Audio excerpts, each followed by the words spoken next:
올해는 벚꽃이요, 종쪽으로 동시에 피는 것 같더라고요. 서울도 그렇고 논산도 그렇고 부산도 그렇고 가보면은 한꺼번에 다 피었어요. 예전에는 원래 남쪽부터 피잖아요. 남쪽 피고 치고 또 중간에 피고 치고 서울 피고 치고 그러는데 올해는 한꺼번에 그냥 다 피는 것 같습니다. 꽃도 종류 상관없이 그냥 다 피는 것 같아요. 개나리, 벚꽃 오면서 보니까 또 진달래도 피고 목련도 그냥 같이 피고 그런 시기인 것 같습니다. 꽃을 보면은 참 신비하다는 생각이 들어요.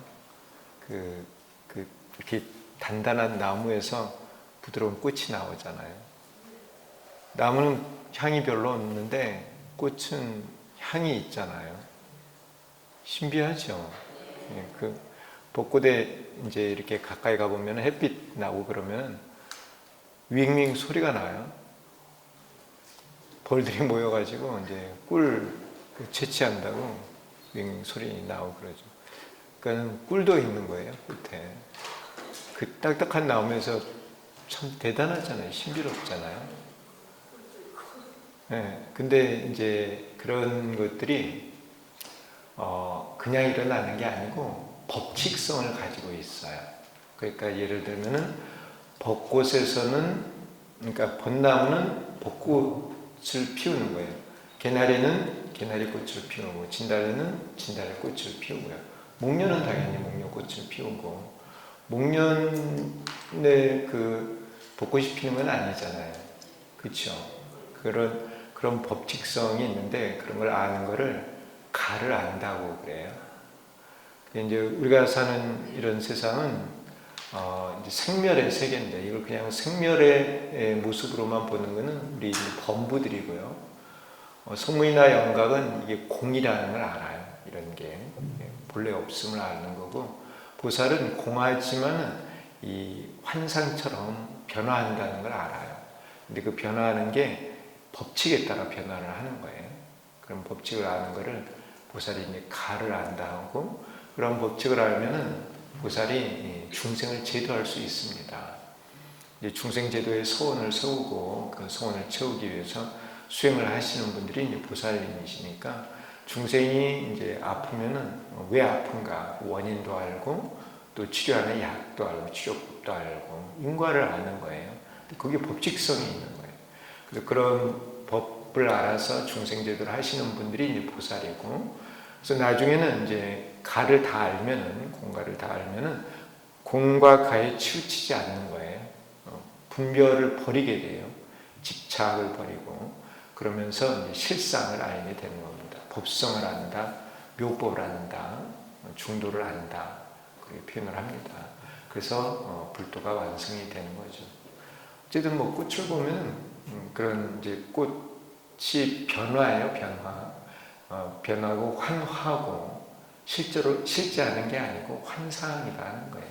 근데 어떤 법칙성을 갖는다, 그런 생각이 듭니다. 꽃 하나를 보면서도 그 안에는 공과적인 진리가 다 있다는 것이에요. 오늘은 이제 불타의 찬탄에 관한 내용입니다. 이제 지난 시간 이제 독경을 하면서 끝냈는데요. 관세음보살님께서 이제 서분에서는 방광을 하시죠. 이제 서가모니님께서 부타라카산에 관세음보살 궁전에 가셔서 사자자에 앉으셨는데, 관세음보살님께서 비밀리에 화관에서 광명을 내세요. 그래서 자토와 타토를 금색으로 물들이십니다. 그러한 이제 현상을 보고 충지왕 보살이 부처님께 여쭙죠. 그래서 왜 이런 이제 신통이 드러났습니까? 이렇게 부처님께 여쭙니까? 부처님께서 관세음보살이 중생을 안락케 하고자 이런 대신통력을 보였느니라 하고 말씀을 하십니다. 그래서 이제 관세음보살님이 자리에 일어나셔서 천수다라니를 가지게 된 배경, 원인, 그것을 이제 말씀을 하시죠. 관세음보살님께서 이제 서원을 세우고 그 서원을 채우기 위해서 바라밀의 수행을 하고 계셨는데 청광왕 정주열애께서 관세음보살님이 대견하게 생각이 된 거예요. 서원을 세우고 많은 중생을 제도하겠다고 마음을 가지고 열심히 중생 제도를 하고 있으니까 관세음보살님에게 천수다란이를 설해 주시는 거예요. 그래서 그 천수다란이를 받으시고 초환희지에 계시다가 제 팔찌까지 훌쩍 뛰어오르시죠. 그래서 이제 당신께서 받은 이익이 크니까 이 다란이를 가지고 중생들에게 전해줘서 중생들이 이익을 얻게 하고자 하신 거예요. 그래서 서원을 세우시죠. 이 다란이, 천수다란이를 가지고 많은 중생에게 이익을 줄 수 있다고 하면은 천수천안이 생기게 해주십시오. 해서 천수천안을 갖추시게 되고, 그래서 이제 그러한 서원의 힘에 의해서 천수다란이를 얻고 또한 천수천안을 갖추게 됐다 하는 그런 말씀에 이어서 이제 천수다란이를 설하시고, 그리고 그 천수다란이의 효력, 위실력에 대해서 관세음보살님께서 쭉 설하십니다. 그래서 천수다란이를 우리 중생이 이제 천수다란이를 하게 되면은 관세음보살님께서 그 소리를 들으시고 신중을 파견을 하신다는 거예요. 많은 신중들을 파견을 해서 이제 죄와 재난을 소멸을 시켜주고 우리 중생들, 이 외우는 사람들을 보호를 해서 불도를 이루게 해주신다는 말씀을 하신 거예요. 그래서 그때 이제 관세음보살님께서 이 주문을 외우는 방법을 우리들에게 가르쳐 주셨습니다. 그래서 이거는 꼭 외우라고 말씀을 드렸어요. 주문을 외우는 방법. 첫 번째가 서원을 세워야 되는 거예요. 관세음보살님처럼 많은 중생을 제도하겠다는 그런 서원을 세워야 합니다. 첫 번째가 서원이고, 두 번째는 지계, 계율을 잘 지켜야 된다는 거예요. 세 번째는 정결, 깨끗하게 해야 한다는 거예요. 이 주문을 외우는 곳은 항상 깨끗해야 돼요. 그리고 네 번째가 관세음보살님께 공양을 올려야 한다는 거예요. 공양을 올리고, 다섯 번째가 일심으로 이 주문을 외워야 한다는 거예요. 이 다섯 가지를 여법하게 하면은 이 위실력이 드러난다는 것입니다. 그래서 이 주문을 외우는 이 송지자의 서원의 깊이에 따라 이 위실력이 작용을 해요. 그래서 이제 서원이 넓고 깊으면 그만큼 많은 수행을 해야 되겠죠. 그렇게 많은 수행을 통해서 많은 것을 이루어낼 수 있고, 이 다란이의 위실력은 대단해서 모든 것을 다 이루게 해주신다는 거예요. 그래서 이 다란이 이름이 이제 광대원만이다 하는 말씀을 이제 부처님께서 하시게 됩니다. 어쨌든 이제 관세음보살님께서 이렇게 다란이의 위실력, 그리고 외우는 방법, 이런 것을 설명을 해주셨습니다. 이러한 말씀을 이제 다 듣고 나서 부처님께서 이 찬탄을 하시는 내용이에요. 그래서 이 송주의 이 다란이를 외우는 이익에 대한 말씀을 하시고, 그리고 이제 관세음보살님에 대한 말씀을 하시는 겁니다. 그래서 부처님의 이 찬탄에 대한 부분은 관세음보살님의 그 말이 전부 다 진실이라는 것을 증명을 하는 내용이에요. 그래서 오늘은 이 불타의 찬탄에 대한 내용을 공부하도록 하겠습니다. 195쪽이에요. 예.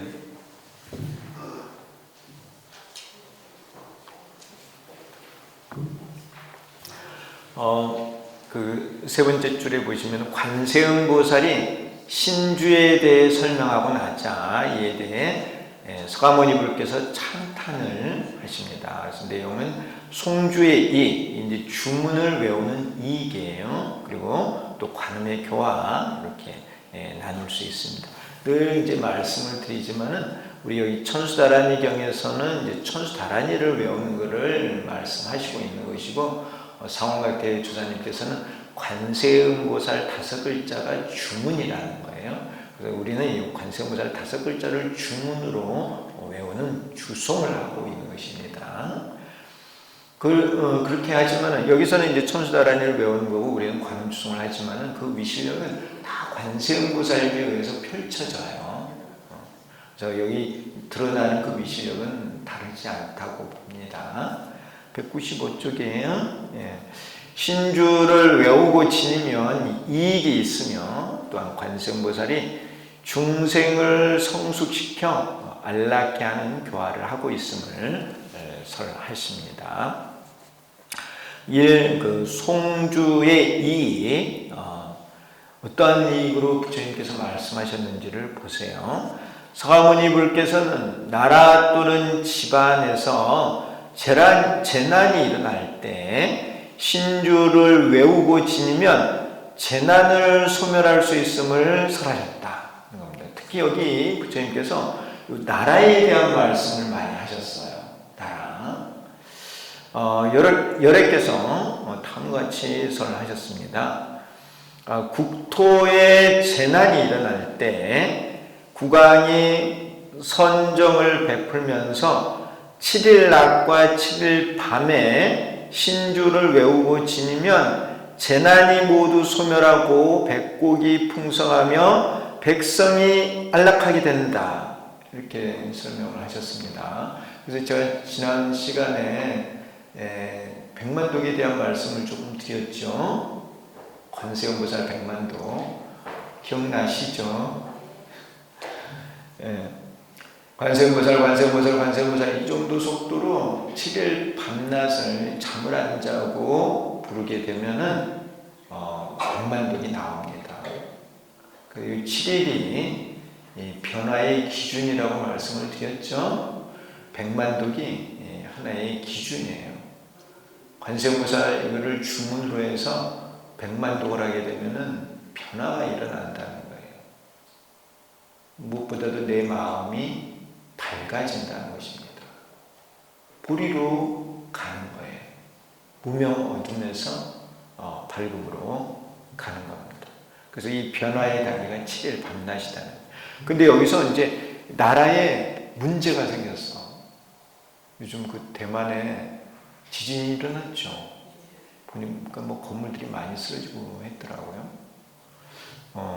어쨌든 그런 나라에 뭐 지진뿐만 아니라 뭐 태풍이 불고 뭐 전쟁이 일어나고 어떤 그런 재난이 일어날 때 왕이 7일 밤낮을 주문을 외우는 거예요.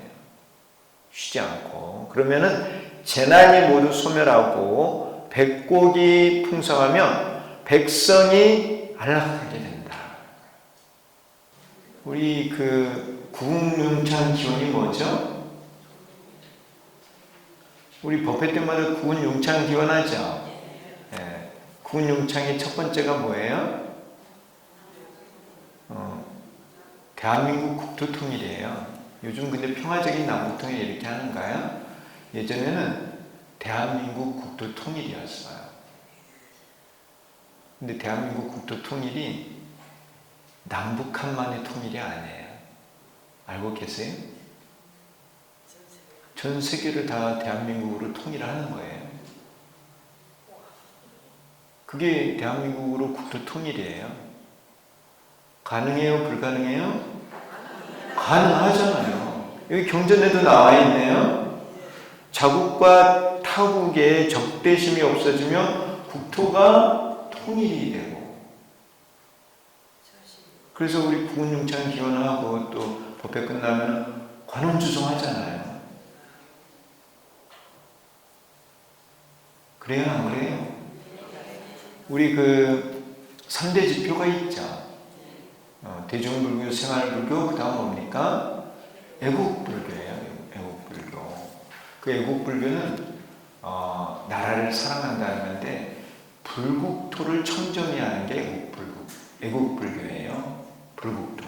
부처님 나라를 청정히 하는 거예요. 그게 나라를 사랑하는 거예요. 그럼 부처님 나라를 어떻게 청정히 할까요?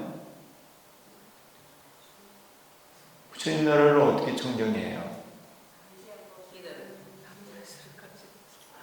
부처님 나라를 어떻게 청정히 하냐면은 중생을 제도하면은 부처님 나라가 청정해져요.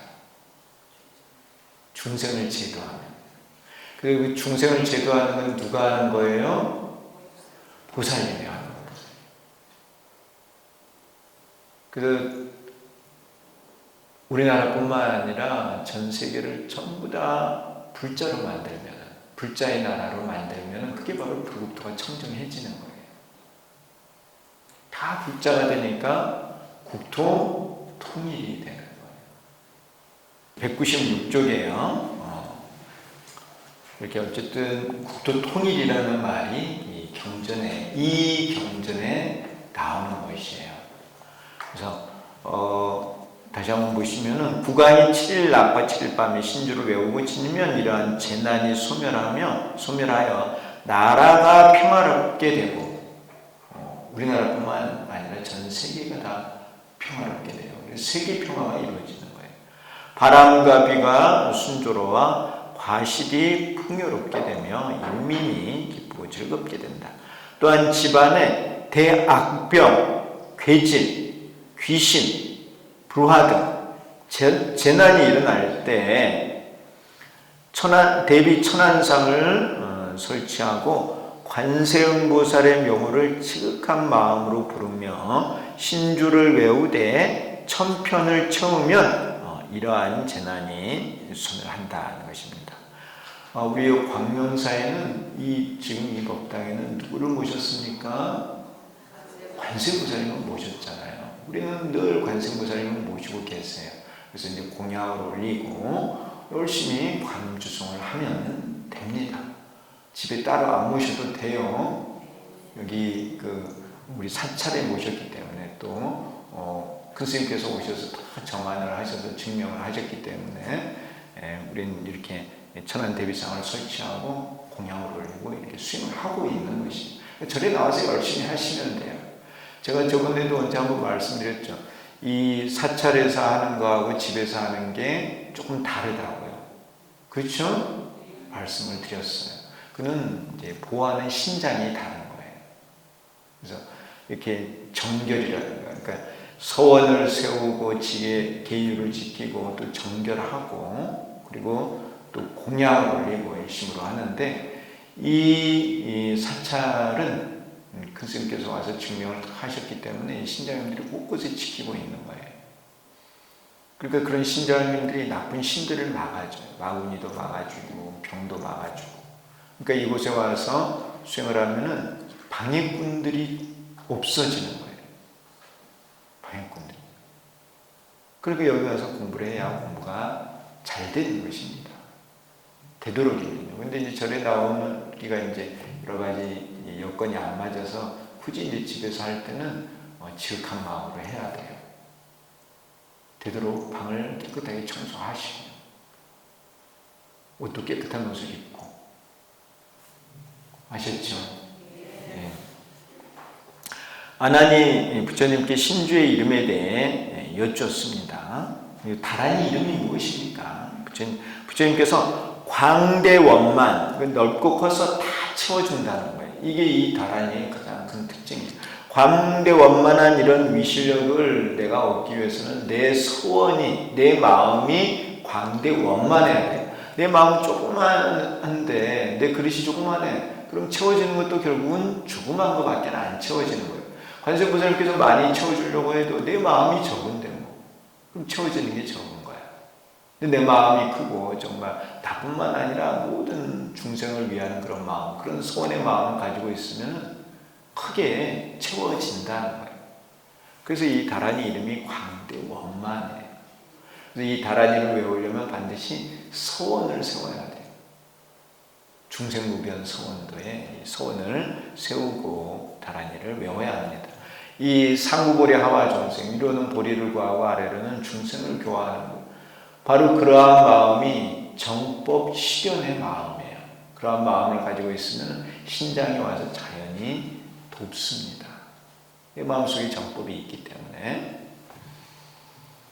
무의 대비, 이거는 이제 차별이 없이 중생들을 고통에서 벗어나게 해준다는 거예요. 너는 나하고 가까우니까, 너는 나하고 머니까, 너는 나하고 가까우니까 빨리 제도하고, 너는 나하고 머니까 천천히 제도하고, 이런 게 아니고요.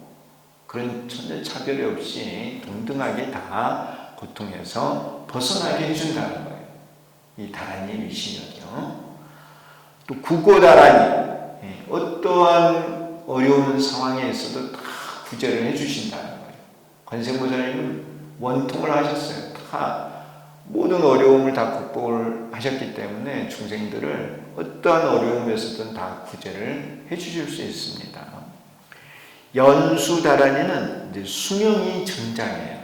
이 다란이를 많이 외우면은 수명이 증장한답니다. 왜냐하면은 몸에 병이 생기면은 몸의 병을 고쳐주고요. 마구니가 와서 방해를 하고 공격을 하면 막아주기 때문에 수명이 늘어나는 거예요. 오래 살고 싶으면은 뭘 하시면 돼요? 관세음보살 열심히 부르시면 돼요. 근데 내가 볼 때는 단순히 오래 사는 게 중요한 게 아니야. 뭐가 더 중요해요? 건강하게, 정신도 맑고 건강하게 오래 사는 게 중요해요. 제 말씀 이해하시죠? 네. 근데 우리 신도님들 가운데는 그런 분들이 참 많아요. 그러니까 기도 열심히 하다가 이제 집에 가서 앉아서 그냥 바로 가시는 거예요.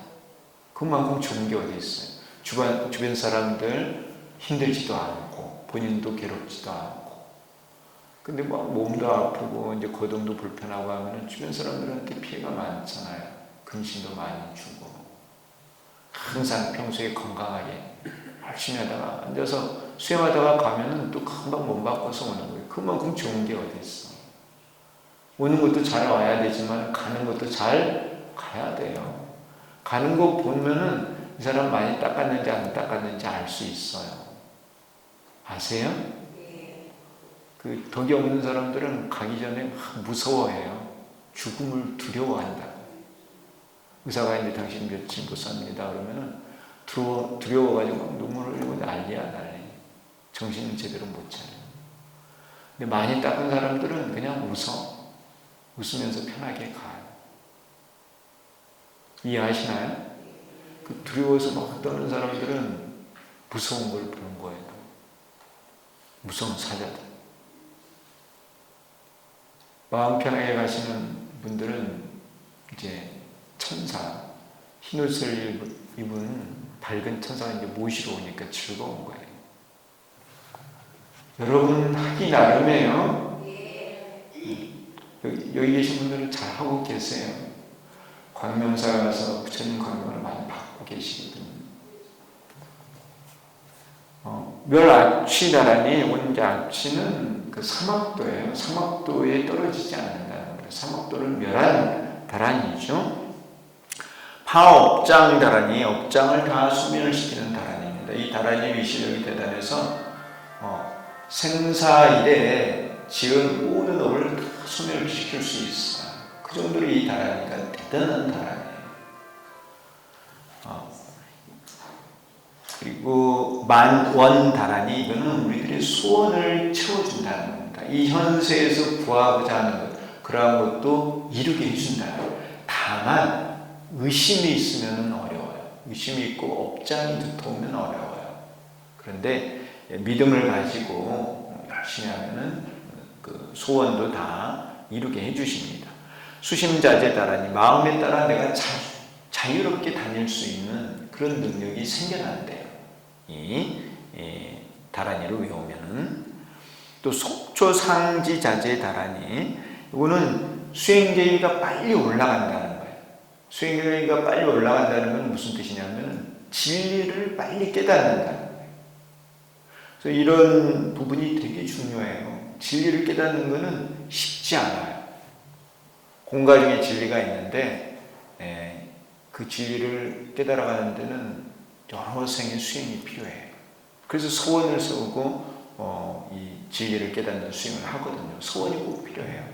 그런데 이 다란이를 잘 하면은 금방 진리를 깨달아서 올라간다는 거예요. 제가 언제 구봉팔문에 대한 말씀을 드렸는데, 그 구봉팔문이 앞에 두 개는 계를 배우는 거예요. 십성계를 배우는 거고, 그 다음 두 문은 공, 그 다음 두 문은 가, 그 다음 두 문은 중도예요. 근데 이 문을 이렇게 통과하는 게 절대 쉬운 게 아니에요. 하나하나 이렇게 통과해 가야 되는데, 이 다란이를 하면은 금방 통과해서 간다는 거예요. 빨리 불도를 이룰 수 있다는 겁니다. 그게 속초상지자재 다란이에요. 그래서 이렇게 이제 여러 가지가 있지만은 그 수행하는 사람들에게, 이 보리의 마음을 낸 사람들에게는 이게 너무너무 중요해요. 그전에도 이제 말씀드렸지만은 이 세속에 사는 사람들은 그냥 현세, 세속에서 뭔가 만족을 구하고 거기서 안락을 구하려고 해요. 말하자면 좋은 집에 살고, 명예도 있고, 걱정 없이 그렇게 사는 거를 좋아합니다. 그런 걸 이루기 위해서 또 절에 나오고. 근데 그거는 나쁜 건 아니에요. 절에 나오면 복을 짓기 때문에 이루어져요. 근데 거기에 머무는 게 아니고 더 나아가서 보리의 발심을 해야 돼요. 뭐냐면 진리를 깨닫겠다는 마음을 내야 된다는 거예요. 그게 이제 한 단계 성숙하는 거거든요. 그래서 이렇게 경전을 배우는 거예요. 불교를 배우는 거예요. 불교를 바르게만 배운다고 하면 현세의 이익을 넘어서 보리, 바로 진리를 깨닫겠다는 마음, 그 마음을 내고 정확하게 공이라는 진리를 이해를 하고 수행을 하면 공을 깨달을 수 있고, 가를 이해하면 또 가를 깨달을 수 있고, 중도를 이해하면 중도를 깨달을 수 있어요. 그런데 믿고 이해하는 단계부터 가야 되는데 그게 쉬운 게 아니라는 거예요. 여러 생을 거치면서 수행을 하고 하면은 이제 세속의 것이 무상하다는 걸 알게 돼요. 그러면서 마음을 비우고 차츰 공이라는 것을 믿고 이해하게 되는 거예요. 그래서 공을 열심히 닦으면 공이라는 진리를 깨달을 수 있어요. 그럼 벌써 많이 온 거야. 문 4개를 통과한 거니까. 공을 깨닫잖아요. 공을 깨달아서 다른 중생들 사는 모습을 보면은 그들이 안타깝고 불쌍하게 여겨지는 거예요. 내가 이제 공을 깨달아서 나는 욕심내지 않고 업을 짓지 않아. 마음이 편안해. 근데 사람들은 욕심을 내고 삼독의 마음을 내고 탐진치, 욕심, 한해, 어리석음 그런 마음을 내고 업을 짓고 업에 따라 또 고통을 받고 있는 거예요. 그런 모습을 보면 안타깝게 생각이 드는 거예요. 그래서 서원을 세워서 저들을 제도하고 싶은 마음이 생겨나요. 그게 바로 보살의 마음이에요. 그래서 그 인과의 법칙을 알고자 또 열심히 수행하는 거예요. 그렇게 하다 보면은 그 법칙을 알게 돼요. 그래서 가를 깨닫는 거예요. 가. 그래서 공이나 가를 이제 다 깨달으면 공가에 집착하지 않게 돼요.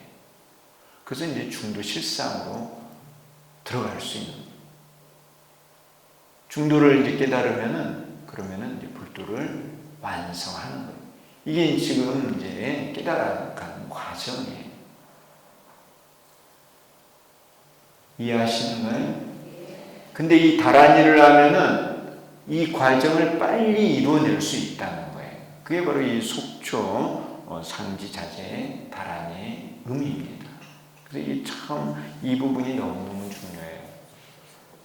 사람 이제 중생들에게 공덕 짓는 얘기도 많이 해야 되지만은 이제 어느 정도 공덕을 많이 짓는 사람들에게는 이 불의의 마음을 내도록 법문을 하고 이끌어 가야 합니다. 그러한 역할을 앞으로 누가 해야 돼요? 여러분들이 하셔야 돼요. 중생들에게 진정한 광명을 주셔야 된다는 것입니다.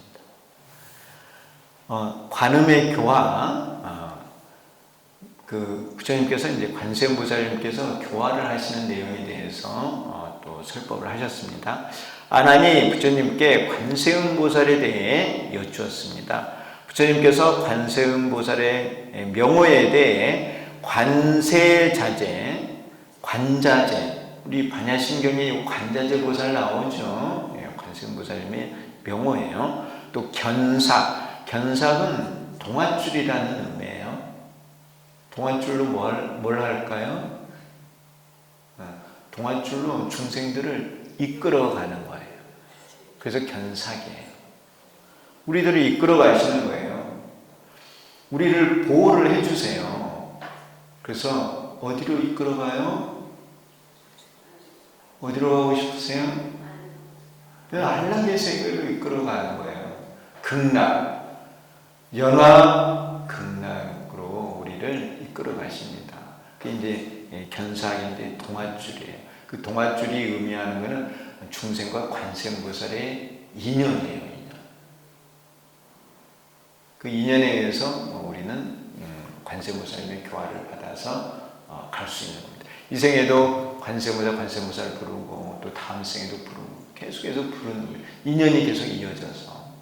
그래서 우리가 안락에 도달할 수 있습니다. 아셨죠? 진짜요? 그래서 그 인연을 이어가는 방법이 축원이라고 그랬죠. 예, 부처님 영원히 변하지 않는 부처님의 제자가 되겠습니다. 이걸 항상 아침 저녁으로 하는 거예요. 그러면은 이 관세음보살과 인연이 계속 세세생생 이어져서 그래서 안락에 갈 수 있는 거예요. 다만 거기서 변하지 않는 믿음이 중요한 거예요. 변하면 쓸 수 없습니다. 그 다음 이제 청광한 이 천개의 밝은 눈이죠. 항상 이 밝은 눈으로 우리를 쳐다보시고 그래서 천개의 손으로 우리를 보호를 해주십니다. 우리는 보호를 받아서 성인이 되는 거예요. 어린아이에서 성인이 되는 것입니다. 어린아이는 보호가 필요하잖아요. 그렇죠? 그래야지 보호해주지 않으면 많은 위험에 노출이 돼요. 아이가 너무 위험하단 말이에요. 어른이 되는데 보호가 없으면 위험한 거예요.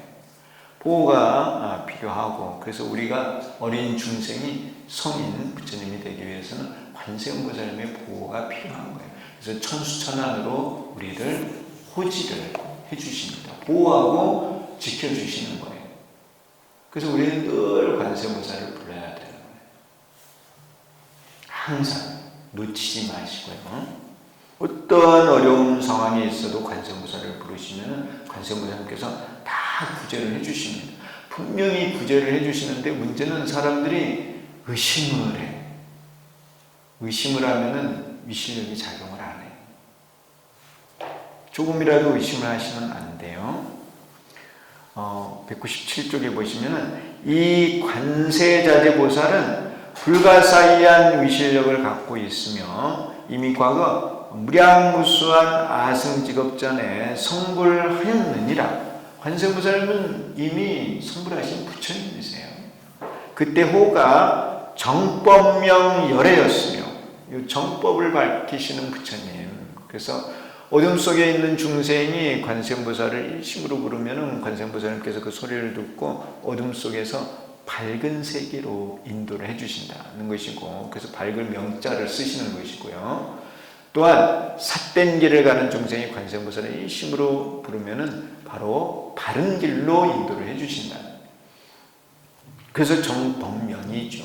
그래서 파사현정, 삿된 것을 깨뜨리고 바른 것을 드러내시는 그런 파사현정의 부처님 이렇게 말씀드릴 수 있습니다.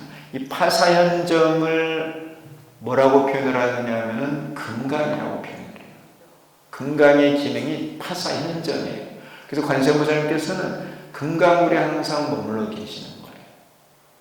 금강굴. 정법명 열애였으며 대비 원력으로 일체 중생을 성숙시켜 안락해 하고자 보살로 나타나느니라. 관세음보살님은 부처님이신데 보살로 활동을 하고 계시는 거예요. 보살로 계시면서 머리에 안타 부처님을 항상 모시고 다니시는 거예요.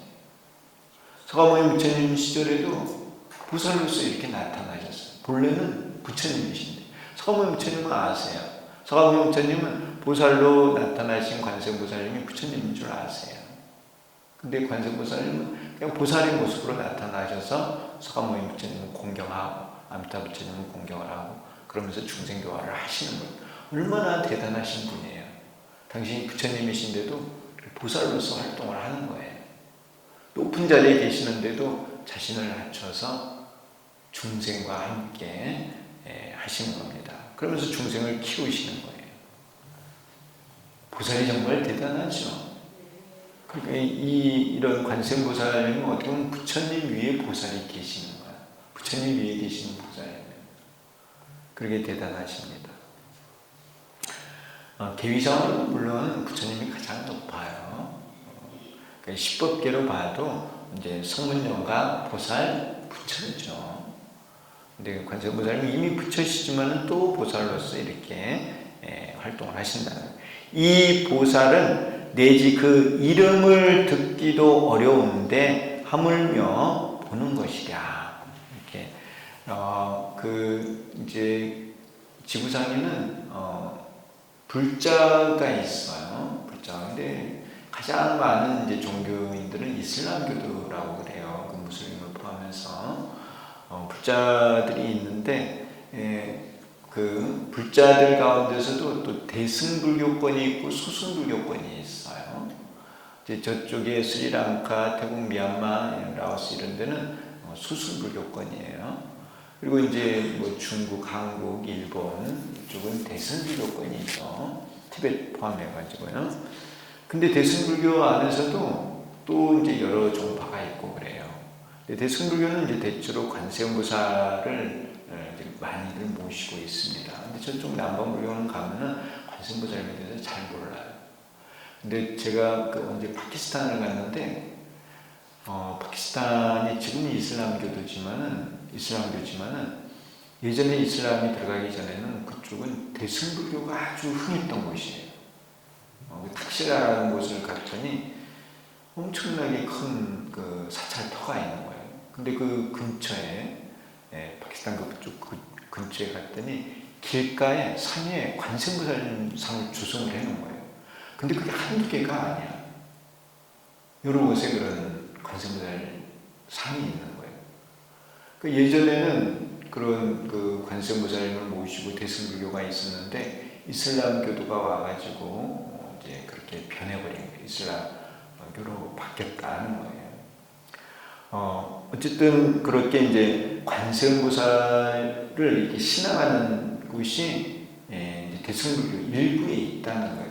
그만큼 어떻게 보면 관세음보살을 신앙하고 하는 게 쉬운 일이 아니다는 거예요.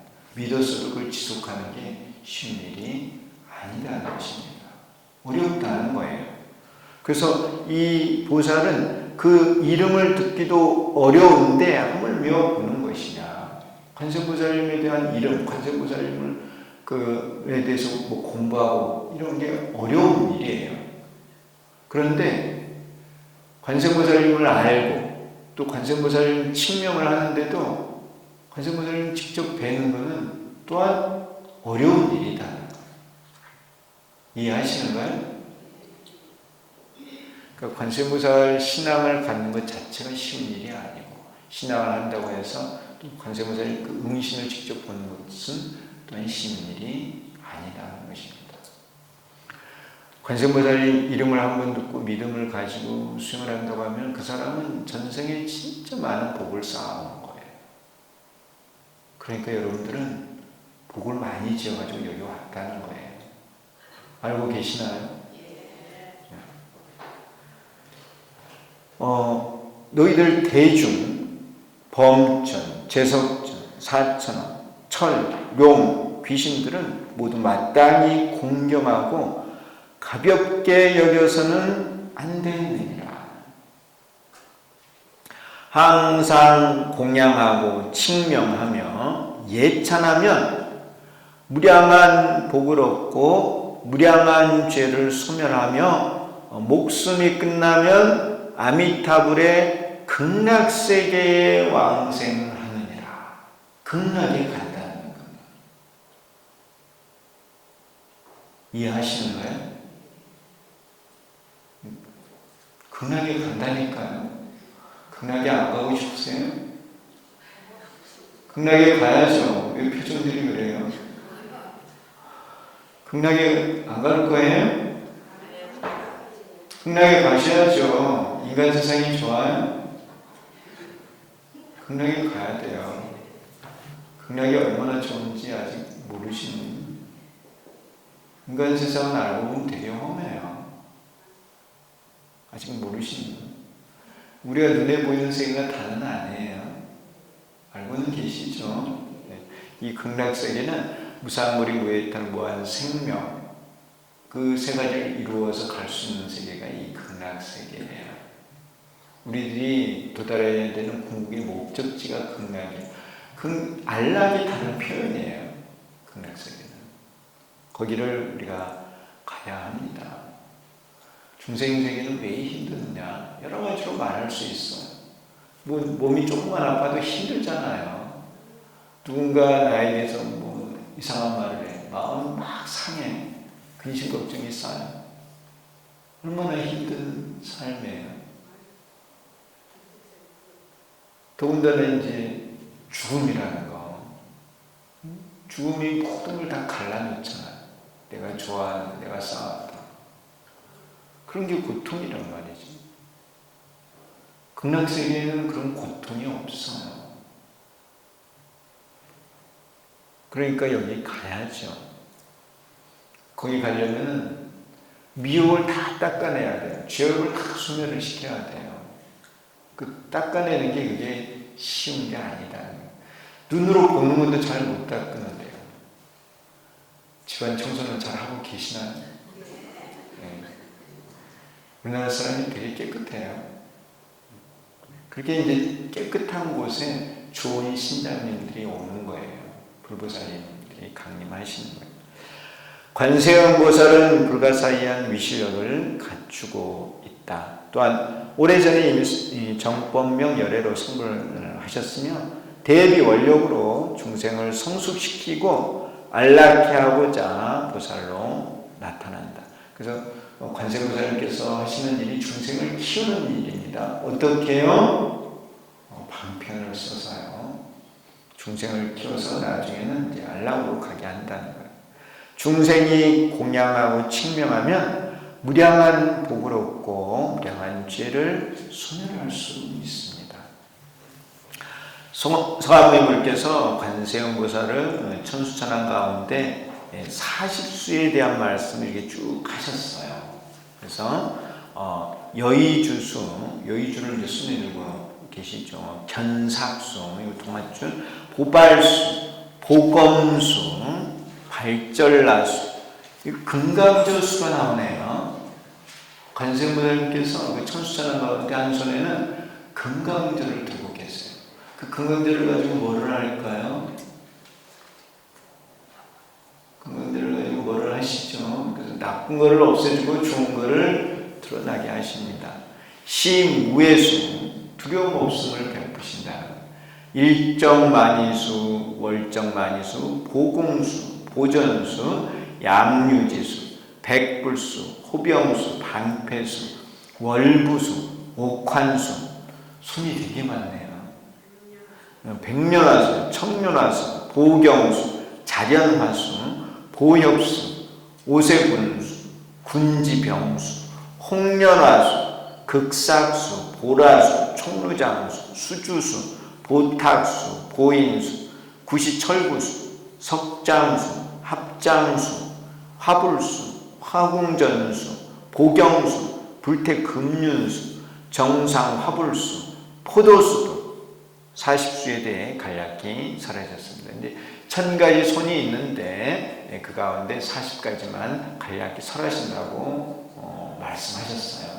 그래서 이제 천수천안 이렇게 태화 같은 거를 보면은 천수천안이 그려져 있고 이 40수가 많이 그려져 있습니다. 그래서 이 경전에 의거해서 이제 손에 지물을 들고 있는 40수가 이렇게 그려져 있는 거예요. 그래서 이 천수다란경이 되게 중요한 경전이에요, 여러분. 물론 이제 법화경, 관세음보살 법화경 중요하죠. 더불어서 이 천수경도 좀 더 관세음보살님에 대해서 구체적으로 이렇게 설명을 해놓으셨습니다. 드사님께서 이게 천수다란이로 수행을 하셨고, 이제 그 법화경하고 천수다란이경하고 조금 이제 다르다고 하는 부분, 공통되는 부분이 많아요. 다르다고 하는 부분을 조금 짚어본다고 하면은 보문품은 이제 관세음보살님께서 직접 응신을 하세요. 그래서 관세음보살님께서 이렇게 구제하는 내용 위주로 설명이 되어 있어요. 7단에서 구제를 해주시고 뒤에 보시면은 이제 33 응신을 관세음보살님께서 하셔서 중생을 구제해 주신다는 이런 내용이 나오는데 천수다란이 경에서는 관세음보살님께서 신중을 파견을 하세요. 신중을 파견을 해서 중생 구제를 하신다는 내용이 나와요. 그래서 이제 보문품에서는 칭명, 관세음보살님의 명호를 부르는 그런 그런 수행으로 설명을 하고 있는 것이고요. 이 천수다라니 경에서는 천수다라니 주문이에요. 이 주문을 외우면은 관세음보살께서 신통을 하셔서 신장님을 파견을 해서 중생부재를 한다는 그런 내용으로 나와 있습니다. 이해하시나요? 그래서 이 천수다라니 경우는 주송으로 설명을 하고 있어요. 그런데 또 관세음보살 본문품을 자세히 읽어보면 거기 어떤 게 나오느냐면 구족 신통력 광수 지방편 시방제국토 무찰불연신. 우리 늘 관세음보살 부르면 이 부분을 하죠. 그 내용이 본문품에 있는 내용이에요. 그리고 거기 첫 번째가 구족 신통력이에요. 관세음보살님께서 신통력을 다 갖추셨다는 거예요. 그래서 그게 이제 당신께서 이렇게 신통을 하시는 부분도 있지만 신장을 부려서 신통을 하시는 거예요. 그러니까 이제 본문품에서도 관세음보살님께서 응신을 하시기도 하지만은 당연히 신장을 보내서도 신통을 하신다는 거예요. 이해하시는가요? 잘 이해하고 계세요? 네. 근데 어쨌든 관세음보살 본문품은 칭명이 수행으로 돼 있고 그 천수다라니는 주송 천수다라니를 하는 것이 수행으로 돼 있습니다. 근데 공통점이 뭐냐면 다 주송을 하든 칭명을 하든 관세음보살님께서 중생에게 감응을 해서 진리를 깨닫게 해서 순국케 한다는 것은 공통점이에요. 법화경에서는 묘법을 깨달아 무상불에 무해탕과 생명을 이룬다는 내용이 나오고 여기도 진리를 깨달아서 우리가 성불게 된다. 안락에 도달한다. 그렇게 설명이 되어 있는 것입니다. 거기까지 이해하셨죠? 그러면은 우리가 관세음보살 이 5글자를 부르는 것은 칭명일까요? 주송일까요? 의견이 나눠지네. 다시 한번 질문 드리겠습니다. 관세음보살 5글자를 부르는 것은 칭명일까요? 주송일까요? 두 가지 다예요. 보살님 맞추셨네. 칭명이기도 하고 주송이기도 해요. 대사님 말씀을 이렇게 보니까 두 가지로 다 표현을 하셨어요. 칭명이라고도 표현을 하셨고 연불이라고도 표현을 하셨고 주송이라고도 표현을 하셨어요. 근데 이 세 가지 가운데 어떤 걸 제일 많이 말씀하셨을까요? 주송을 제일 많이 말씀하셨어요. 이게 관세음보살 5글자를 부르는 게 칭명도 되고 연불도 되고 주송도 되는데 이제 주송으로 많이 말씀을 하셨어요. 주송과 관련해서 백만독을 또 많이 말씀하신 거예요. 칭명도 되고 주송도 되는 겁니다. 다. 근데 이제 주송의 기능이 있다는 거예요. 그러니까 주문이 되는 것이고 주문은 신장을 움직이는 것이고. 그래서 이제 군인사 가서 관세음보살 불러서 신통을 경험하신 분들이 많습니다. 신장의 도움을 받으신 분들이 많다는 거예요. 이해하셨죠? 네. 그래서 대수사님 말씀이십니다. 163쪽이에요. 신의 목적이 유통분이에요. 유통분은 좀 짧습니다. 그래서 금방 읽으실 수 있어요. 163쪽 펴셨는가요? 네. 같이 읽으시겠습니다. 네. 부처님께서 아난에게 말씀하셨다. 너희들은 마땅히 깊은 마음으로 청정하게 이 대비심 다라니를 받아 지니고 널리 알려서 영부제에서 끊어지지 않게 해야 하느니라. 이 다라니는 일체 인간과 천상 등 육도 사생에게 크고 큰 이익을 주며 십지와 사면에게도 또한 큰 이익을 주느니라. 귀신과 나찰이 만약 몸에 괴로움을 주고 엉켜 있으면 이 다란이로 그것을 치유할 수 있으며 고쳐지지 않는 것이 없느니라. 이 대신주를 법에 의거해서 수지하여 마르고 오래된 나무에 빌면 가지가 나오고 꽃이 피며 열매를 맺느니라. 하물며 유정드리랴. 식을 지닌 중생이 몸에 병환이 있으면 치료하여 고쳐지지 않는 경우가 없느니라. 선남자야, 이 다란이의 위실력은 불가사의하여 찬탄함에 끝이 없느니라. 만약 과거 구원일에 널리 선근을 심지 않았다고 하면 내지 이름도 들을 수 없을 것인데 하물며 볼 수 있겠느냐.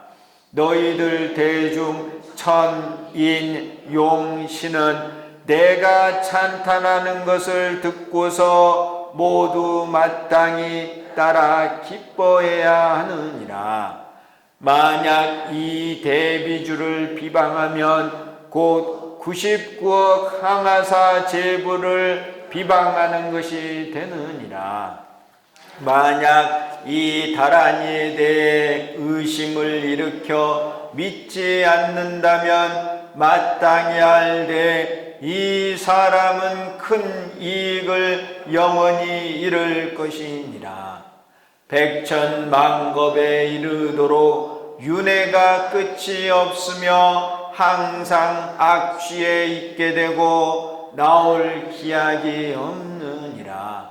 항상 부처님을 볼 수 없게 되고 영원히 법을 들을 수 없으며 또한 승가를 볼 수 없을 것이니라. 법회에 모여있는 일체 보살 마살 금강밀적 범천 제석천 사천왕 신성 용귀 등이 열애께서 이 다란이를 찬탄하시는 것을 듣고 모두 크게 환희하며 가르침을 받들어 수행하였다. 네, 여기까지입니다. 경전의 내용이요.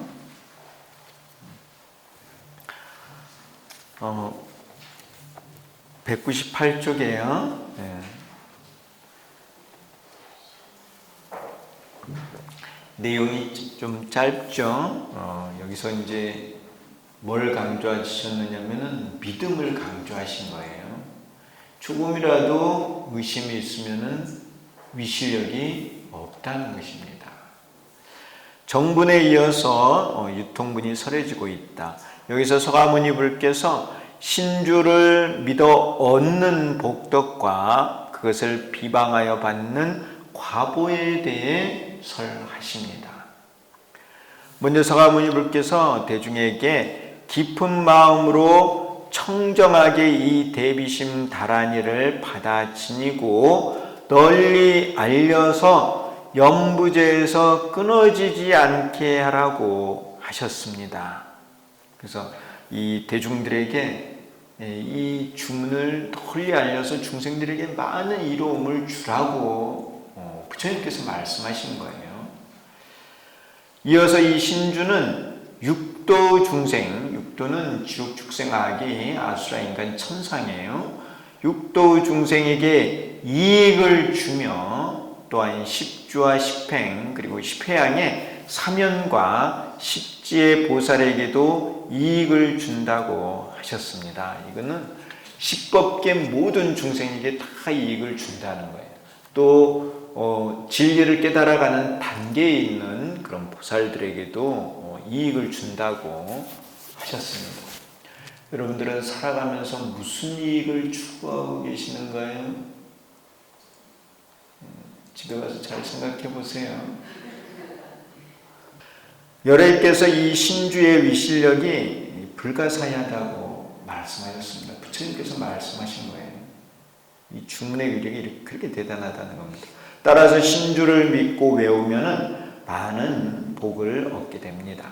다음 서가모니 불께서 신주를 비방하면 죄를 짓게 된다고 하셨습니다. 이 비방의 가장 핵심이 뭐냐면 산보를 만날 수가 없다는 거예요. 산보를 못 만난다는 불보복보 승보를 못 만난다는 거예요. 불교를 못 만난다는 거예요. 그래 지금 이제 지구상에 많은 종교가 있잖아요. 많은 종교인들이 있어요. 불교를 아예 모르는 사람들, 또 어떤 사람들은 불교를 막 비방하는 사람들이 있어요. 참 무서운 업을 짓는 거죠. 그래 이 신주를 이렇게 비방하면은 그런 산보를 만날 수 없는 그런 죄업을 짓게 된답니다. 이것을 비방하는 것은 곧 99억 항아사 제불을 비방하는 것이다. 백천만겁에 이르도록 윤회가 끝이 없으며 항상 악취에 떨어지게 된다. 얼마나 불쌍해요. 불타와 불법 그리고 승가의 산보를 볼 수 없게 된다. 불자가 되지 못한다는 거예요. 그래서 이 정법을 비방하게 되면은 이런 무서운 과보가 일어나는 거예요. 법회에 모여있던 대중이 여래께서 신주를 찬탄하시는 것을 듣고 모두 크게 환희하며 가르침을 받들어 수행하였다는 것입니다. 그래서 오늘 여러분들하고 이 경문의 내용에 대해서 쭉 공부를 했습니다. 그래서 경전에 나타나 있는 그런 내용들을 가지고 공부를 했습니다. 이 부분은 조금 쉬워요. 경문을 가지고 이제 쭉 요약해서 공부를 한 거니까. 근데 이제 다음 시간에는 이제 오중현이하고 수행에 대한 송주의 수행에 대한 말씀을 드릴 건데요. 오중현이는 깊이가 있어요. 그래서 조금 어려울 수 있어요. 근데 이런 거를 공부해야 돼요. 그래야지 진정으로 경전을 안다고 말씀을 드릴 수 있어요. 이 현이 거물현이 아니고 가물현이라고 그랬습니다. 가물가물해서 잘 안 보인다고 해서 가물현이에요. 그만큼 내용이 깊은 내용이다. 어려운 내용입니다. 그렇지만은 꼭 우리가 이런 거 공부를 해서 이해를 해야 돼요. 이해를 해야 그 이해를 바탕으로 수행을 잘 해서 좋은 결과를 이루어낼 수가 있습니다. 그래서 다음 시간부터는 오중현에 대한 공부를 하도록 하겠습니다. 늘 건강하시고 또 다음 시간에 뵙겠습니다. 감사합니다.